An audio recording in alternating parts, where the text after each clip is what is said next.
వివేకానంద రెడ్డి గారి హత్య కేసు ఇప్పుడు మళ్ళీ కొత్త మలుపు ఏమన్నా తిరగబోతోందా? తాజాగా ఆయన కుమార్తె నర్రెడ్డి సునీత ఒక పిటిషన్ అయితే వేశారు. ఆ పిటిషన్ నేపథ్యంలో గతంలో అజయ్ కల్లాం ఇచ్చిన స్టేట్మెంట్ ఏదైతే ఉందో సిఆర్పిసి 161 స్టేట్మెంట్ కింద, ఆ స్టేట్మెంట్లో ఆయన చేసిన వ్యాఖ్యలు అంటే ఆయన ఇచ్చిన వాంగ్మూలం ఆధారంగా ఆ సమయంలో ఉదయం తెల్లవారుజామున 5:30 భారతి గారికి ఫోన్ వచ్చింది.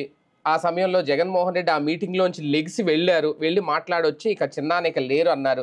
ఫోన్ చేసింది ఎవరు, ఆ సందర్భంలో ఏం చెప్పారు, దీని మీద లోతైన విచారణ జరిపించాలి అనేది పిటిషన్లో చాలా అంశాలే పేర్కొన్నారు. మరొక సప్లిమెంటరీ ఛార్జ్ షీట్ దాఖలు చేయాలి అని చెప్పి కోర్టు సిబిఐని ఆదేశించాలి అనేది ఆమె వేసిన పిటిషన్. ఇప్పుడు మళ్ళీ అంటే ఇక ఈ కేసు దాదాపుగా పూర్తయిపోయింది, ఇంకా పక్కన పెట్టేశారు అనుకుంటున్న టైంలో దీన్ని ఇంకా లోతుగా విచారించి దీని వెనక రాజకీయ కోణం ఏమన్నా ఉంది అని తెర మీదకి తీసుకురావడమా, నిజంగా హత్యలో కుట్రలు తెలియాలనుకుంటున్నారా, లేదా ఇంకా వేరే కారణాలు ఏమైనా ఉన్నాయా? ఇవే రకరకాల సందేహాలు. వీటన్నిటి మీద చర్చించే ప్రయత్నం చేద్దాం. సార్, వాస్తవానికి సునీత గారు మొదటి నుంచి అయితే ఆ పోరాటం చేస్తున్నారు. కేసుని పక్క రాష్ట్రాన్ని తీసుకెళ్ళడం కానీ ఇవన్నీ మొదటి నుంచి. ఇప్పుడు అంటే భారతి గారు పేరు తెర మీదకి తీసుకురావడం కానీ లేదు, ఇందులో ఇంకా వాస్తవానికి అవినాష్ రెడ్డి తోటే ఈ కేసు క్లోజ్ అయిపోద్ది అక్కడతోటి అని అనుకుంటే ఇంకా లోతైన విచారణ జరిపించాలనుకోవడం, సప్లిమెంటరీ ఛార్జ్ షీట్ దాఖలు చెయ్యాలని ఆదేశించాలని కోరడం, ఏంటి అసలు ఏం జరుగుతుంది అనుకోవాలి? ఒకటి ఎదురుదాడి వ్యూహం, అంతకు మించి ఏం లేదు ఇందులో. బేసిక్గా ఎవరైనా సరే తన తండ్రిని చంపితే ఆ చంపినోడికి ఉరిశిక్ష పడాలని కోరుకుంటారు. కానీ చంపినోడిని రక్షించాలని సుప్రీంకోర్టు దాకా వెళ్ళింది ఆవిడ. గొడ్డలు పెట్టి గుండె మీద వేసినటువంటి వాడిని కాపాడుతుంది ఆవిడ. గొడ్డలితో గుండె మీద దించింది నేనే అని అతను ఒప్పుకున్నాడు. ఒప్పుకుని నేను పశ్చాత్తాపడ్డాను, దీంట్లో నేను సహకరిస్తాను అంటే, అవును అతను సహకరిస్తానంటున్నాడు కాబట్టి అతను అనుమతించండి అని కోర్టులో పిటిషన్ వేసింది ఆవిడ. అక్కడే కేసు మొత్తం డైవర్షన్. అంటే ఇందులో సాధారణంగా అప్రూవర్గా ఎప్పుడు పెడతారయ్యా అంటే, ఇక దాంట్లో ఫర్దర్ ఎవిడెన్స్ ఏమీ లేనప్పుడు ఉన్న వాళ్ళల్లో నిందితుల్లో ఒకళ్ళని అప్రూవర్గా మార్చడం. అప్రూవర్గా మార్చిన కేసుల్లో 100కి 99.999% కొట్టుకుపోతాయి. నిందితుల్లో ఒక వ్యక్తి నేను మారాను అని చెప్పేటటువంటి కేసులు కొట్టేస్తారు. ఎందుకంటే నేరం చేసిన వాడే దీంట్లో అవతల మీదకి తోసేసి తప్పించుకోవాలంటే కారణంగా కొట్టివేతకు గురవుతాయి. అప్రూవర్ కేసుల్లో మ్యాక్సిమం కొట్టివేతకు గురవుతాయి. ఇది భవిష్యత్తులో అట్లా జరగకుండా ఇది సాగాలి, ఎలక్షన్స్ దాకా సాగాలి. ఇప్పుడు గనక ఇవేమి మాట్లాడకుండా ఉంటే ఈ కేసు ట్రయల్ బిగిన్ అయిపోతుంది. ట్రయల్ బిగిన్ అయిపోయాక 2-3 ఏళ్లలో తేలిపోతుంది. ఎందుకంటే ఎవిడెన్సెస్ లో అతిపెద్దదైనటువంటి రాంగ్ ఏంటంటే, ఇప్పుడు ఎట్లా ఉంటుందంటే డిఫెన్స్ లాయర్ వాదన ఎట్లా ఉంటుందంటే మొత్తం డాక్యుమెంట్లు ఎదురుగుండా పెట్టుకుంటాడు. డిఫెన్స్ లాయర్కి ఇది చాలా ఈజీ స్పాట్ అనమాట. ప్రాసిక్యూటర్కి బాగా తలనొప్పి ఈ కేసులో.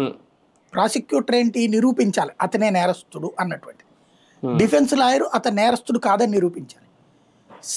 కేసు బలంగా ఉందంటే ప్రాసిక్యూటర్కి బలం, కేసు వీక్గా ఉందంటే డిఫెన్స్ లాయర్కి బలం. ఇప్పుడు ఇందులో 3 నివేదికలు ఉన్నాయి. ఒకటి లోకల్ పోలీస్ నివేదిక, రెండవది సుధా సింగ్ నివేదిక, మూడవది రామ్ సింగ్ నివేదిక.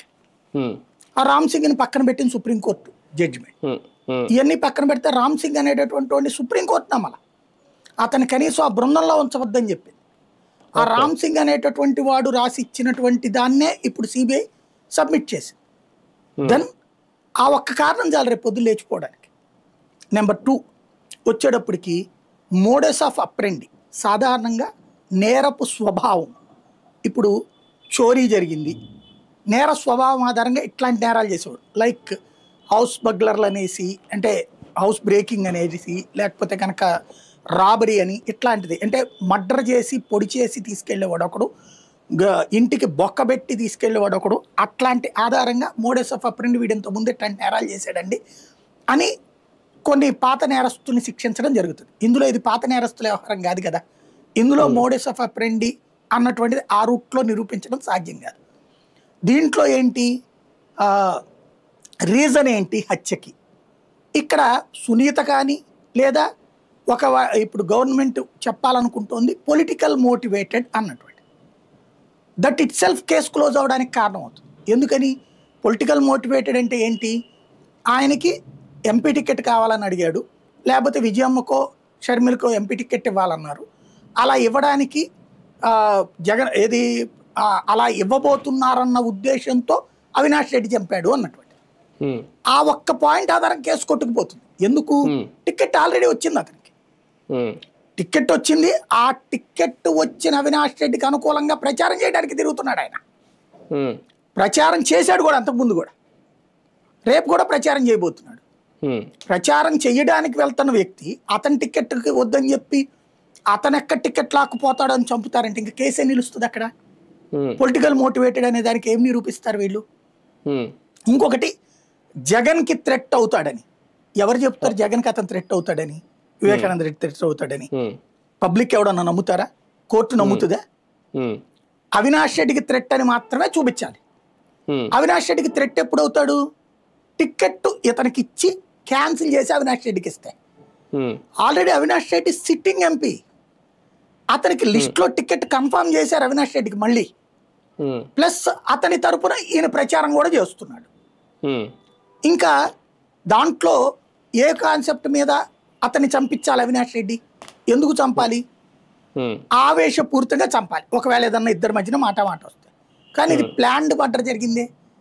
చంపినటువంటి వాళ్ళందరూ ప్రాథమికంగా ఏం నిర్ధారించారు? ఒక డాక్యుమెంట్ కోసం హత్య జరిగింది. ఆ డాక్యుమెంట్ ఎక్కడా అని చెప్పి అతన్ని కొట్టారు. మామూలుగా చంపాలనుకున్నప్పుడు గబక్కన వేసేస్తారు, అది రోడ్డు మీద బాంబు వేయడమా లేకపోతే పొడి చేయడమా ఏంటనేది. కొట్టెందుకు చంపారు ఆయన్ని? చితక్ కొట్టెందుకు చంపారు ఆయన్ని? ఈడ్చుకుంటూ ఎందుకు తీసుకెళ్లారు ఆయన్ని? అంటే ఒక డాక్యుమెంట్ అడిగారు, మిగతాదంతా సెర్చ్ చేశారు ఇంట్లో. ఏం సెర్చ్ చేశారు? డాక్యుమెంటు. అది ఇప్పుడు రామ్ సింగ్ దర్యాప్తులు ఏమైనా తేల్చారా? అసలు ఆ డాక్యుమెంట్ పట్టుకున్నారా? లేదే. అసలు ఆ డాక్యుమెంట్ ప్రస్తావన ఫైనల్ ఛార్జ్ షీట్లో లేదు. కానీ మొదటే విచారణ చేసిన సుధా సింగ్ కోర్టులో ఇచ్చింది ఆవిడ. కోర్టులో ఇవ్వకపోతే చల్లదు, ఆవిడ వెనకాల రాసి ఇచ్చింది మాకేంటి సంబంధం అంటది సిబిఐ. కానీ మొదట విచారణ చేసిన సుధా సింగ్ అనే ఆవిడ కోర్టులో ప్రొడ్యూస్ చేసేసింది ఆల్రెడీ డాక్యుమెంట్. అందులో చాలా క్లియర్గా వీళ్ళే చంపారు, చంపడానికి కారణమైనటువంటిది ఏంటి అని తేలిస్తే అతను రెండో పెళ్లి చేసుకున్నాడు. ఆ పెళ్లి చేసుకున్నటువంటి ఆమెకు ఒక బిడ్డ పుట్టాడు. ఆ బిడ్డకి వీళ్ళు సరిగ్గా ఆ బిడ్డను చూడనీయకుండా, ఆ భార్యను సాకనీయకుండా వీళ్ళు వేధించారు. అతనికి ఉన్నటువంటి ఆస్తి పవర్స్ తీసేశారు. ఆ డబ్బులు లేకపోవడంతో ఏదో ఒక సెటిల్మెంట్ చేస్తామనేసి కర్ణాటకది ట్రై చేశాడు. ఆ తర్వాత ఏదో రంగురాళ్ళది ట్రై చేశాడు. అవన్నీ ఫెయిల్ అయ్యాడు.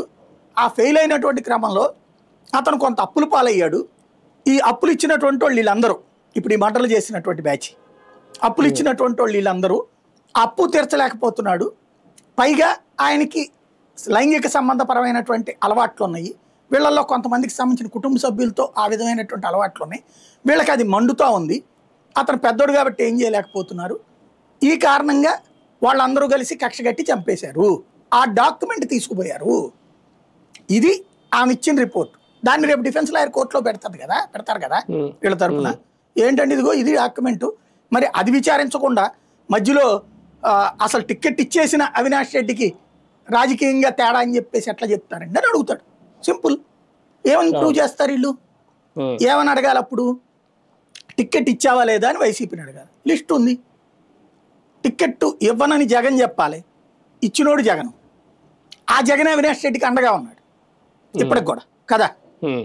ఇంకా టికెట్ ఎట్లా లాక్కుంటాడు ఈయన? టికెట్ ఈయనకి ఇస్తాడని ఎవడు చెప్పాడు ఇక్కడ? ఇంకోటి, జగన్కి థ్రెట్ ఆయన వివేకానంద రెడ్డి. జగన్కి థ్రెట్ అయినప్పుడు జగన్ ఎట్ట తీసుకుంటాడు అతన్ని పార్టీలోకి? ఇంకేంటి అక్కడ? రాజకీయ కాన్సెప్ట్ అన్నది పచ్చి అబద్ధం. దాంట్లో రాజకీయంగా ఆయన వలన ఏదో ప్రాబ్లం వస్తుందని చంపేశారన్నది కేవలం మన పత్రికలు మన టీవీలు తయారు చేసినటువంటి ఒక స్టోరీ. అది కూడా పొలిటికల్ మోటివేటెడ్ స్టోరీస్. ఆ స్టోరీస్ న్యాయస్థానాల్లో నిరూపణకి రావు. వాళ్ళ అమ్మాయి కూడా అదే స్టోరీ చెప్తోంది. బట్ దానికి సంబంధించింది అక్కడే తేడా కనబడుతుంది. ఇంకోటి, ఆమె అంతకుముందు ఇచ్చిన స్టేట్మెంట్ ఇప్పుడు ఇచ్చిన స్టేట్మెంట్ కోర్టులో ప్రొడ్యూస్ చేస్తారు. అది కూడా అప్పుడు ఏం మాట్లాడింది? చంద్రబాబు ఇదంతా చేయించాడని చెప్పింది. ఇప్పుడు తర్వాత జగన్ చేయించాడని చెప్తుంది. ఈ రెండింటి వల్ల ఆవిడ సాక్ష్యం చెల్లుబాటు కాదు. ఇంకోటి, ఆ పొద్దున్నే ఫోన్ చేశారు. ఏమని చేశారు? అక్కడ చనిపోయారని చెప్పి చేశారు. చచ్చిపోయారు, అదే కదా చెప్పింది అక్కడ. అది ఎన్నింటికి చేశారు, ఏం చేశారు, ఇవన్నీ ఎవరిష్టం వాళ్ళది పేపర్లో రాశారు. రేపు అక్కడ ప్రొడ్యూస్ చేస్తారు కదా దాంట్లో.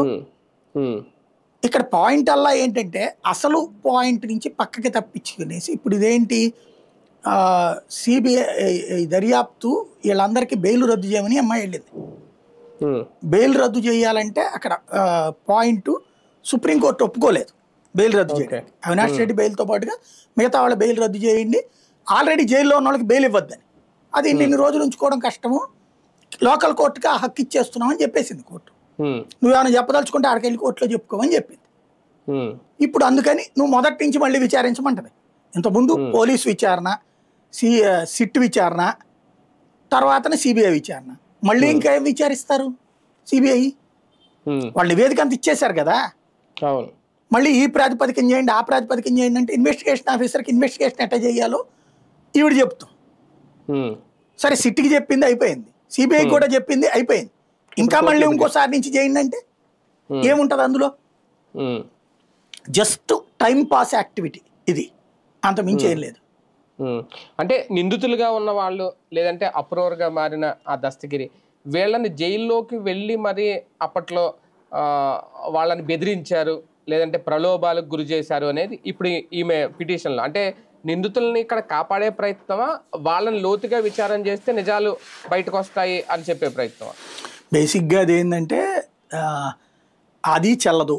ఇప్పుడు దాని మీద విచారణ చేశారు, అప్పట్లోనే నివేదిక ఇచ్చారు ఏం లేదనేసి. అతను వాస్తవంగా మెడికల్ క్యాంపులు ఇప్పుడు ఫస్ట్ టైం పెట్టడం కూడా కాదు, అనేక సార్లు పెట్టాడట. అతను అటెండ్ అయ్యాడు దానికి డాక్టర్గా.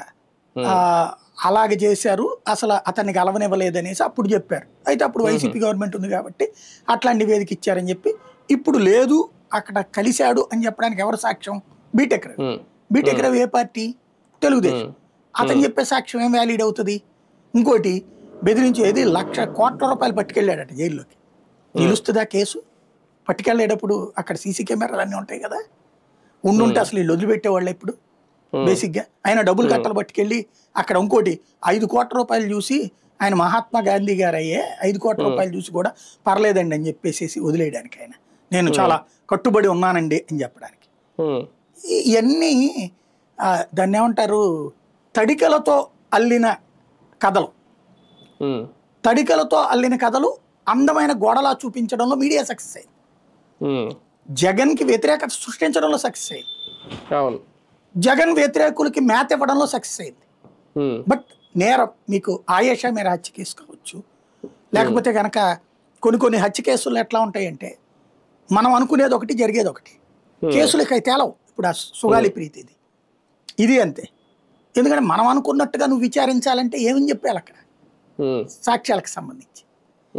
ఈ సెన్సేషనల్ కేసుల్లో వచ్చే సమస్య అదే. వాటిట్లలో సాక్ష్యాలు ఇన్ టైంలో ప్రొడ్యూస్ చేయకపోవడం వల్ల జరిగినటువంటి ప్రాబ్లం.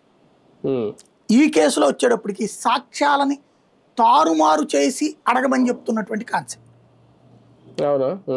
బేసిక్గా వచ్చిన పాయింట్ ఏంటంటే డాక్యుమెంట్ ఏంటి. ఇప్పుడు ఆయేషా మీరా కేసులో పోలీసులు చూపించినటువంటి ఎవిడెన్స్ ఏంటి అంటే అతని లెగ్ ప్రింట్ నిందితుడిది సత్యం బాబుకి సంబంధించి, అది ఫోరెన్సిక్ ఆధారంగా పెట్టామని చెప్పారు. కానీ తర్వాత పైకోర్టు కొట్టేసింది కదా, లెగ్ ప్రింటే ఉందని చెప్పినా కూడా కొట్టేసింది అక్కడ. బెనిఫిట్ ఆఫ్ డౌట్ ఈ కేసులో 100 బెనిఫిట్ ఆఫ్ డౌట్. మెయిన్ ఇప్పుడు మేబీ ఇంకొక కాన్సెప్ట్ కూడా అయి ఉండాలి. ఇప్పుడు రెండో పెళ్లి చేసుకున్నటువంటి ఆమె బిడ్డ రేపు క్లెయిమ్ చేయొచ్చు, 18 ఏళ్ళు వస్తాయి, ఆమె క్లెయిమ్ చేయొచ్చు అని ఇట్లా పెళ్లి చేసుకున్నారు ఇదనేసి.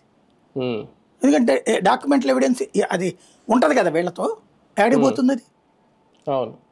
కాబట్టి ఫ్యూచర్లో వాళ్ళు ప్రాపర్టీ ఇష్యూకి రాకుండా చూసుకోవడం కూడా అయి ఉండొచ్చు ఇందులో.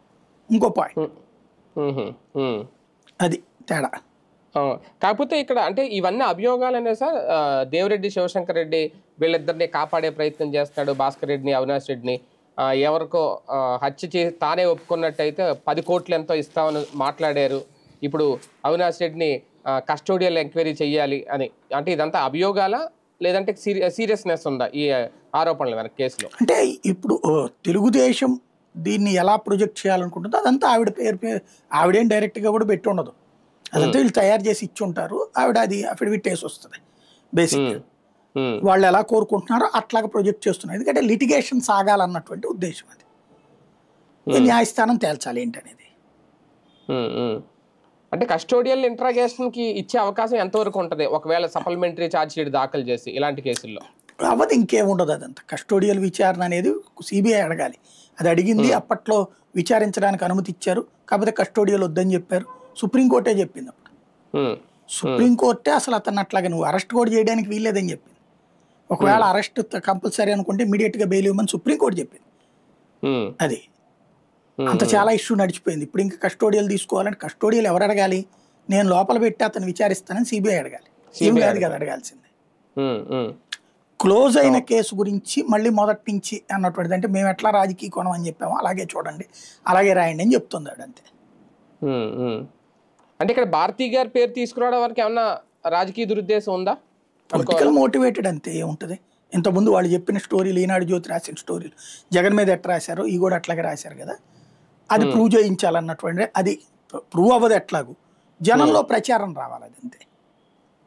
ఒక నెగిటివిటీ క్రియేట్ చేయడం అంత మించేది. ఇంటెన్షన్ అయితే వేరే ఉందని అర్థమవుతుంది సార్ ఫైనల్ గా ఈ పిటిషన్ వెనక. అంటే ఆవిడకి ఉన్న ఫీడ్బ్యాక్ అది. ఇంటెన్షన్ వేరే అనడానికి కూడా మనకు లేదు, ఎందుకంటే సొంత కూతురు. ఆవిడకు ఉన్న ఫీడ్బ్యాక్, ఆవిడకి ఇచ్చిన వాళ్ళ ఫీడ్బ్యాక్ అట్లా ఉంది. అది నిజమా కాదా అన్నట్టు. బట్ ఆ దర్యాప్తు విషయంలో తేలిన దాంట్లో ఏదైతే డైవర్ట్ అవుతున్నదో అసలు పాయింట్ దగ్గర అక్కడ కేసు పక్కకి వెళ్తుంది అనమాట. అంతే. రైట్, చూద్దాం. మొత్తానికి నిజంగా మళ్ళీ ఇదంతా జరుగుద్దా, మళ్ళీ సప్లిమెంటరీ ఛార్జ్ షీట్ దాఖలు చేస్తారా, విచారణ జరుగుతుందా, ఈ కేసు ఎంతవరకు వెళ్తుంది, కొత్త అభియోగాలు కొత్త ఆరోపణలు అయితే తెర మీదకి వస్తున్నాయా, కేసు ఎటు నుంచి ఎటు మలుపు తిరుగుతుంది అనేది వేచి చూడాల్సి ఉంది.